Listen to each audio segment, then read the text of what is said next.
Hello दोस्तों, जय हिंद, नमस्कार, राम राम सा। स्वागत है आपका हमारे YouTube चैनल चित्रा क्लासेज में। साथियों, आज हम राजस्थान के प्रतीक चिन्ह के बारे में अध्ययन करेंगे, जो कि एक वेरी इंपॉर्टेंट टॉपिक है। जिस प्रकार राजस्थान एकीकरण से 100% प्रश्न पूछने की संभावना रहती है, उसी प्रकार से इस टॉपिक से भी 100% प्रश्न पूछने की संभावना रहती है। और दोस्तों, रीट लेवल 1 और रीट लेवल 2 के विद्यार्थियों के लिए तो यह क्लास रामबाण साबित होगी, क्योंकि रीट लेवल 1 और रीट लेवल 2 दोनों के ही सिलेबस में यह टॉपिक दिया गया है, जिससे 100% एक प्रश्न पूछेगा ही पूछेगा। दोस्तों, कोई भी समझौता मत करना, 101% एक प्रश्न आएगा ही आएगा। और रीट लेवल 1 और रीट लेवल 2 में एक प्रश्न 2 नंबर का होता है। तो दोस्तों, बने रहिए क्लास में राजस्थान के प्रतीक चिन्ह के साथ। राजस्थान के प्रतीक चिन्ह, दोस्तों, प्रतीक चिन्ह से रिलेटेड या तो आपसे पूछ लेगा, जैसे राज्य पुष्प क्या कौन सा है, एक आपसे पूछ लेता है इसको घोषित कब किया था, एक आपसे इनका वैज्ञानिक नाम है, वनस्पतिक नाम पूछ सकता है, एक इनका उपनाम पूछ सकता है। दोस्तों, तो ये दिनांक जो है ना घोषणा करने की, तो दिनांक में हमें कंफ्यूजन रहता है। दोस्तों, एक बार आपका ये कंफ्यूजन खत्म कर देता हूं। दोस्तों, हमसे पूछता है राज्य पशु, राज्य पशु। एक हमसे पूछ सकता है राज्य पक्षी, राज्य पक्षी। एक हमसे पूछ सकता है राज्य पुष्प, एक पूछ ले राज्य वृक्ष। तो ध्यान रहे दोस्तों, पशु पक्षी, पशु पक्षी याद रखना 1981, पशु पक्षी 1981, और पुष्प और वृक्ष 1983, पुष्प और वृक्ष 1983।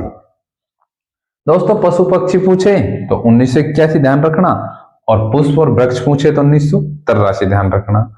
अब दोस्तों, इसकी तो हो गई 21 मई, 21 मई, और इसकी हो गई 22 मई।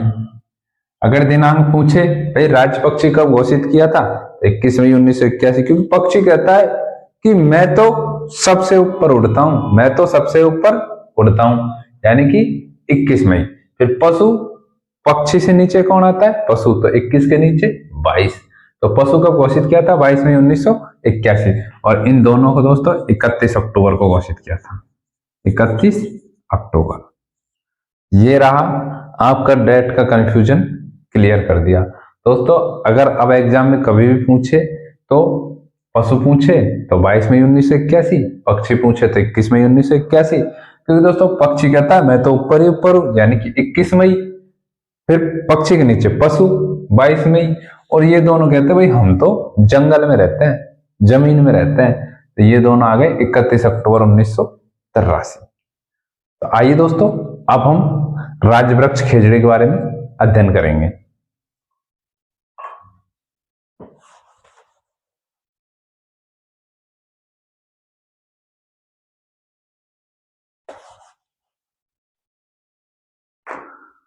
दोस्तों, राज्य वृक्ष, राज्य वृक्ष, तो हमारा राज्य वृक्ष होगा खेजड़ी। कौन सा, खेजड़ी। अब दोस्तों, राज्य वृक्ष खेजड़ी है, तो यहीं से हमारा पहला प्रश्न बन जाता है, राज्य वृक्ष खेजड़ी को कब घोषित किया था, कब घोषित किया था। तो मैंने आपको पहले ही बताया, वृक्ष पूछे पुष्प पूछे तो 31 अक्टूबर 1983। तो कब घोषित किया था, 31 अक्टूबर 1983, 1983। एक इसका वैज्ञानिक नाम पूछ सकता है, वैज्ञानिक नाम, वैज्ञानिक नाम है दोस्तों इसका प्रोसोपिस सिनेरेरिया, प्रोसोपिस सिनेरेरिया। एक बार मेरे साथ बोलो सभी, इंपॉर्टेंट वैज्ञानिक नाम पूछे तो प्रोसोपिस सिनेरेरिया, प्रोसोपिस सिनेरेरिया। दोस्तों, खेजड़ी का वैज्ञानिक नाम पूछे तो प्रोसोपिस सिनेरेरिया। लिखो एक बार सभी, प्रोसोपिस सिनेरेरिया, सिनेरेरिया। अब दोस्तों, इसके उपनाम, उपनाम, उपनाम। इसके उपनाम है, इंपॉर्टेंट है, राजस्थान का कल्प वृक्ष। राजस्थान का कल्प वृक्ष, कल्प वृक्ष। थार का कल्प वृक्ष, थार का कल्प वृक्ष। एक हो गया राजस्थान का गौरव, राजस्थान का गौरव। दोस्तों राजस्थान का गौरव चित्तौड़गढ़ किले को कहा जाता है। अगर किले के बारे में पूछे राजस्थान का गौरव तो चित्तौड़गढ़, और अगर किले का नाम नहीं है और उसमें खेजड़ी दे रखा है तो राजस्थान का गौरव खेजड़ी। उसी प्रकार दोस्तों बंडर ट्री, बंडर ट्री। भारतीय भारतीय भारतीय मरुस्थल का गोल्डन ट्री, भारतीय मरुस्थल, भारतीय मरुस्थल का सुनहरा वृक्ष, भारतीय मरुस्थल का सुनहरा वृक्ष।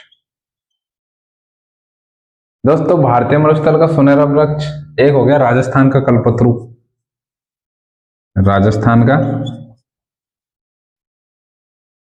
कल्पतरु, कल्पतरु,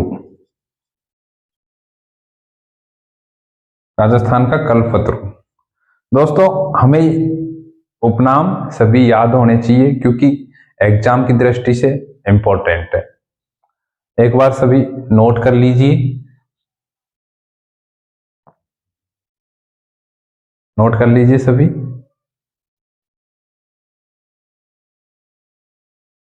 हाँ दोस्तों, खेजड़ी वृक्ष की फली, इसकी फली को तो कहते हैं सांगरी, फली को क्या कहते हैं? सांगरी। और इसकी पत्तियों को कहते हैं लूम, पत्तियों को क्या कहते हैं? लूम। तो पत्तियों को क्या कहते हैं? लूम। लिख लेना दोस्तों, खेजड़ी वृक्ष की फली को सांगरी कहा जाता है और पत्तियों को लूम कहा जाता है।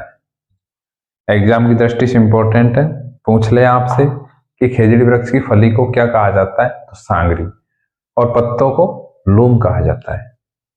नोट कर लीजिए दोस्तों। इसके बाद में हम पढ़ेंगे खेजड़ी वृक्ष की पूजा दशहरे के दिन की जाती है। ध्यान रहे दोस्तों, दशहरे के दिन हथियारों की भी पूजा की जाती है। खेजड़ी वृक्ष को समी या जाटी कहा जाता है, इसका व्यापारिक नाम कांडी है। और खेजड़ी वृक्ष का एक महत्वपूर्ण योगदान है कि यह रेगिस्तान को बढ़ने से रोकती है। दोस्तों खेजड़ी दिवस, खेजड़ी गांव खेजड़ी की वजह से बहुत फेमस है, और खेजड़ी की स्टोरी मैं आपको सुनाऊंगा। खेजड़ी गांव की एक घटना है, उसके बारे में आपको भी बताऊंगा। दोस्तों एक बार नोट कर लीजिए सभी। हाँ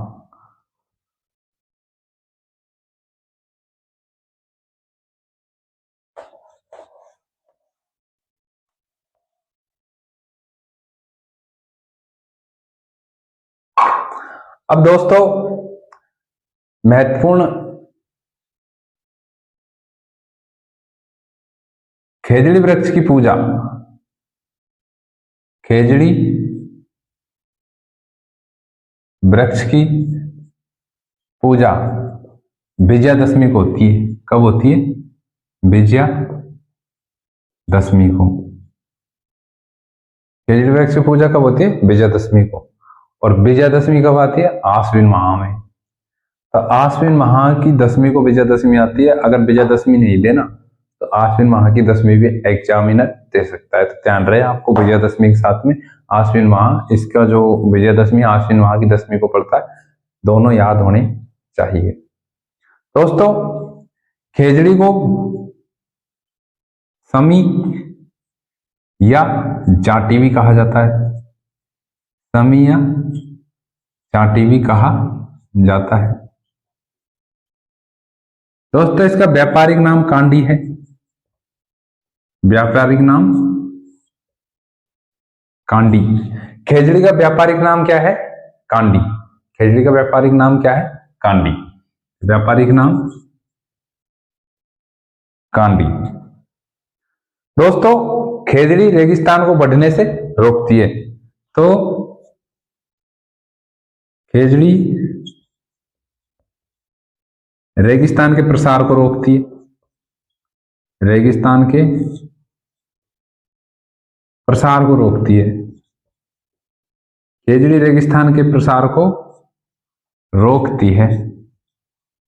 रोकती है। खेजड़ी रेगिस्तान के प्रसार को रोकती है। अब दोस्तों एक हमसे पूछ सकता है,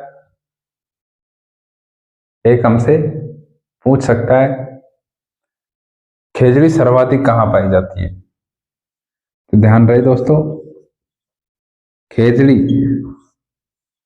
अगर पूछे सर्वाधिक कहां पाई जाती है तो खेजड़ी सर्वाधिक शेखावाटी क्षेत्र में पाई जाती है। कहां पाई जाती है? शेखावाटी क्षेत्र में। और अगर पूछे दोस्तों आपसे खेजड़ी सर्वाधिक कौन से जिले में पाई जाती है, तो जिला होगा हमारा नागौर। तो खेजड़ी सर्वाधिक कौन से जिले में पाई जाती है? नागौर जिले में। ध्यान रहे दोस्तों, अगर पूछे खेजड़ी सर्वाधिक कौन से क्षेत्र में पाई जाती है तो शेखावाटी में। अगर पूछे खेजड़ी सर्वाधिक कौन से जिले में पाई जाती है तो नागौर में। कौन से जिले में? नागौर में।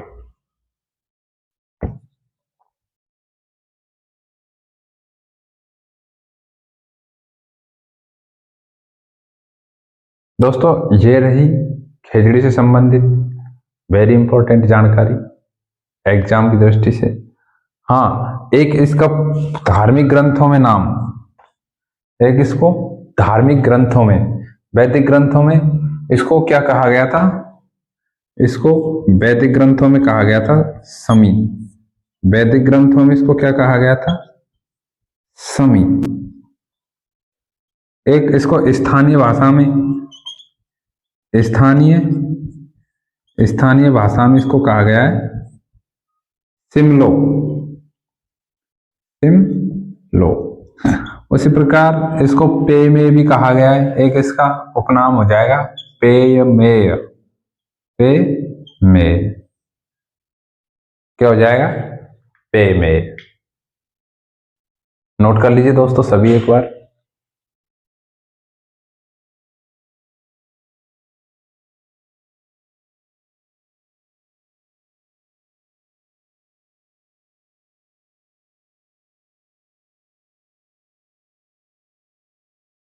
हाँ दोस्तों, अब खेजड़ी वृक्ष के साथ एक बार एक घटना हुई थी और खेजड़ी गांव में हुई थी, जो भी परीक्षा की दृष्टि से इंपॉर्टेंट है और जोधपुर के राजा अभय सिंह से संबंधित भी है।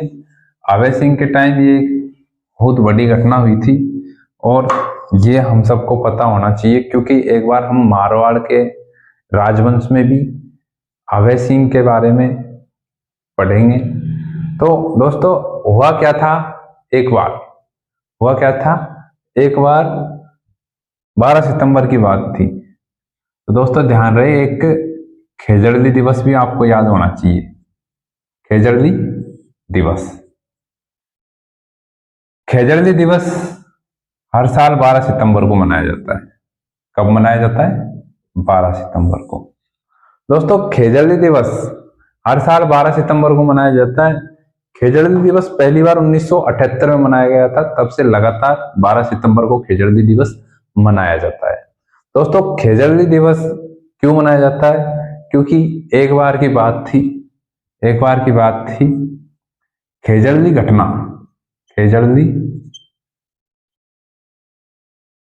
खेजड़ी आंदोलन मान सकते हो इसको आप, या खेजड़ी बलिदान मान सकते हो। खेजड़ी बलिदान, तो ये घटना हुआ करती थी 12 सितंबर 1930 की। 1730 की। 12 सितंबर 1730। दोस्तों याद रहे, खेजड़ली बलिदान 12 सितंबर 1730 की घटना है, खेजड़ली गांव की घटना है।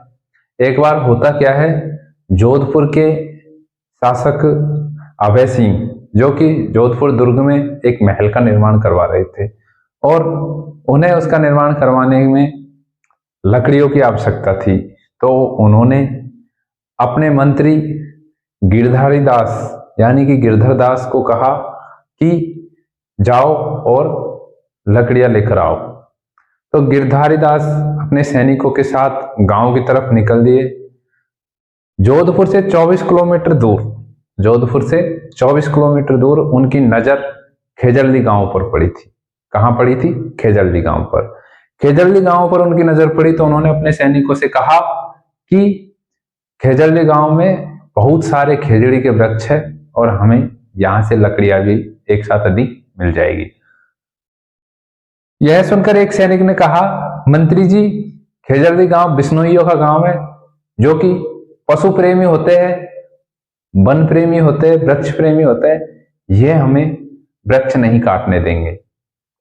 मंत्री जी नशे में चूर था और उसने कहा कि नहीं, ये तो जोधपुर के महाराजा का आदेश है, हमें वृक्ष काटने ही है। तो होता क्या है दोस्तों, गिरधारी दास जैसे ही सैनिकों को आदेश दिया, सैनिक जैसे ही वृक्ष काटने लगे, सैनिक जैसे ही वृक्ष काटने लगे, तो कुल्हाड़ी की आवाज सुनकर पास में ही अमृता देवी बिश्नोई का घर था। अमृता देवी बिश्नोई वहां आ गई और अमृता देवी बिश्नोई ने उन्हें बिश्नोई समाज के हवाला देकर रोक दिया। बिश्नोई समाज का हवाला देकर रोक दिया। तब गिरधारी दास कहता है कि ये जोधाने का राजा का आदेश है। तब अमृता देवी बिश्नोई कहती है, तू जोधाने रो मंत्री है, मैं बिश्नोईरी बेटी हूं। तू जोधाने रो मंत्री है, मैं बिश्नोईरी बेटी हूं। पत्तो भी नहीं बांटन दूंगी, रुख रुखाड़ी बैठी हूं। पत्तो भी नहीं बांटन दूंगी, रुख रुखाड़ी बैठी हूं। तब गिरधारी दास कहता है, बस घनी हुई, अब ज्यादा बात बनाई मत, सिर काट हाथ में दे दू लो, खेजड़ली नीड़े आए मत। तब अमृता देवी कहती है, अरे बावड़ा, सिर साठे रूख बचे तो भी सस्तो जान, यानी कि सिर कटने से भी अगर वृक्ष बच जाता है तो वो भी बहुत सस्ता है। तब गिरधारी दास कहता है, सिर साठे रूख राखणो तो राख पछे, सिर साठे रूख राखणो तो राख पछे, जोधाणे रे मंत्री सामे बोलन री तू भुगत सजय। जोधाणे रे मंत्री सामे बोलन री तू भुगत सजय। दोस्तों ये कहकर गिरधारी दास ने ऐसे कहा, तभी अमृता देवी बिश्नोई 363 लोगों के साथ खेजड़ी के वृक्षों की बात बढ़ लेती है और कहती है, तीर आशा तीखा बोल सुना झटलिपटी सिंघानी, खेजड़ी रे बात भर के बोली, विष्णु विष्णु भजरे प्राणी, विष्णु विष्णु भजरे प्राणी।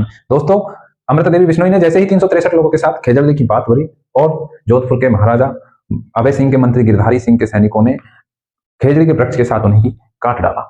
खेजड़ी के वृक्ष के साथ उन्होंने उन्हें भी काट डाला। ध्यान रहे दोस्तों, खेजड़ी आंदोलन में, खेजड़ी बलिदान में 363 लोग शहीद हुए थे। कितना भयानक, कितना खतरनाक सीन हुआ होगा वो, जिसमें 363 लोगों का सिर धड़ से अलग कर दिया था, यानी कि खेजड़ी के वृक्ष के साथ उन्हें भी काट दिया था। ध्यान रहे दोस्तों, 363 लोगों में 69 महिलाएं थी, 294 पुरुष थे। 69 महिलाएं थी और 294 पुरुष थे। दोस्तों ये खेजड़ी बलिदान की घटना है। तो खेजड़ी बलिदान, इससे रिलेटेड आपको याद होना चाहिए, खेजड़ी बलिदान 12 सितंबर 1730 की घटना है और अभय सिंह के समय की घटना है। किसके समय की? अभय सिंह के समय की। अभय सिंह के समय की घटना है। दोस्तों इस अभय सिंह का मंत्री था गिरधारी दास। कौन था? गिरधारी दास या गिरधर दास। खेजड़ी बलिदान को चिपको आंदोलन भी कहा जाता है। चिपको आंदोलन, खेजड़ी बलिदान को चिपको आंदोलन भी कहा जाता है, कहा जाता है। अमृता देवी बिश्नोई के नेतृत्व में, अमृता देवी बिश्नोई के नेतृत्व में, अमृता देवी बिश्नोई के नेतृत्व में 363 लोगों ने बलिदान दिया। 363 लोगों ने बलिदान दिया, बलिदान दिया।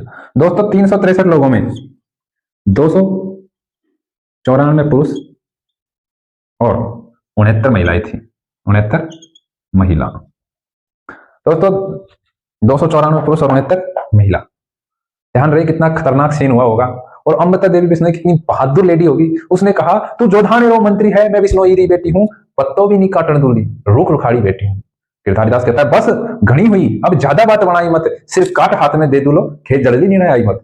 इतना सुनकर अमृता देवी बिश्नोई कहती है अरे बावड़ा खेजड़ दी सागे, यानी कि सिर साठे रुख बचे तो भी सस्तो जान, सिर साठे रुख बचे तो भी सस्तो जान। तब गिरधारी दास कहता है अरे सिर साठे रुख राखणो तो राख पछे, सिर साठे रुख राखणो तो राख पछे, जोधाने रे मंत्री सामे बोलन की तू भुगत सजे। तीरारा तीखा बोल सुना झट लिपटी सिंघाणी, तीरासा तीखा बोल सुना झट लिपटी सिंघाणी, खेजड़ी ने बात भर के बोली विष्णु विष्णु भजरे प्राणी। ध्यान रहे दोस्तों कितनी महान लेडीज हुई होगी वो। तो उसी अमृता देवी बिश्नोई के नेतृत्व में खेजड़ी बलिदान हुआ था, जिसमें 363 लोगों ने बलिदान किया, जिसमें 294 पुरुष और 69 महिलाएं थी। 294 पुरुष और 69 महिलाएं थी। दोस्तों खेजड़ी विश्व का एकमात्र वृक्ष मेला, विश्व का एकमात्र वृक्ष मेला, ये कौन सा मेला है? खेजड़ी मेला। कौन सा? खेजड़ी मेला। खेजड़ी मेला खेजड़ी गांव जोधपुर में बढ़ता है। और दोस्तों खेजड़ी मेला तेजा दशमी को बढ़ता है। कब बढ़ता है? तेजा दशमी को। तेजा दशमी को। और तेजा दशमी कब आती है? भाद्रपद शुक्ल दशमी। भाद्रपद शुक्ल दशमी। दोस्तों भाद्रपद शुक्ल दशमी को तेजा दशमी आती है। इसी तेजा दशमी के दिन खेजड़ी मेला बढ़ता है, जो कि विश्व का एकमात्र वृक्ष मेला खेजड़ी गांव में बढ़ता है। एक दोस्तों खेजड़ी पर पहली बार डाक टिकट जारी हुआ था। खेजड़ी पर यानी खेजड़ी वृक्ष पर, खेजड़ी वृक्ष पर 1988 में 60 पैसे का, 60 पैसे का डाक टिकट जारी हुआ था। डाक टिकट जारी हुआ था। दोस्तों ये हमारी राजवृक्ष खेजड़ी से संबंधित इंपॉर्टेंट जानकारी है। मैं आशा करता हूं आपको अच्छे से समझ आया होगा।